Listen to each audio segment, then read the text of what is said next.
Hi everyone, I'm Sam Nelson, Director of Client Success at Trendency Research, and welcome back to another Trendency chart of the week. This week, we're back with more data on how Americans are feeling on the events unfolding in Ukraine right now. Last week, our President Stephen Hankin talked about the potential connection between COVID-19 vaccination status and pro-Russian views, and how this connection might have something to do with high disinformation target groups among the American population. So this week, we're going to dive a little deeper into that pool of thought by looking at actions either currently or potentially being taken by the US and EU, and how being in a demographic group that's more vulnerable to disinformation campaigns can affect what a person feels like the US and EU should currently be doing in this situation. So to set the stage for the chart that caught my eye this week, we're first going to look at Americans' feelings overall on some of the major options put on the table for dealing with Russia.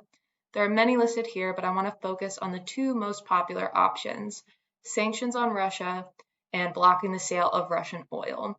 Here we see that Americans are strongly supportive of both US and EU action on both of these options.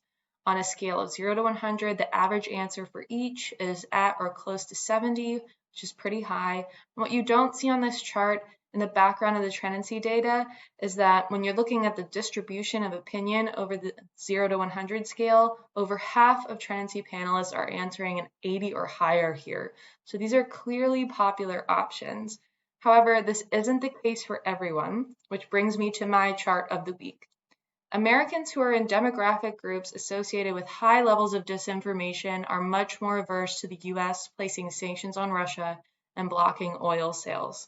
In this particular situation, we're talking about Americans under 45, Black Americans, and Americans who are unvaccinated against COVID-19. These groups are significantly less supportive of these options than the other groups we're currently looking at by a minimum of 20 percentage points. They're definitely going against the grain with general and popular opinions on this matter. So, disinformation is a topic that seems to have dominated the news and how we view current events since the beginning of the 2016 presidential election cycle.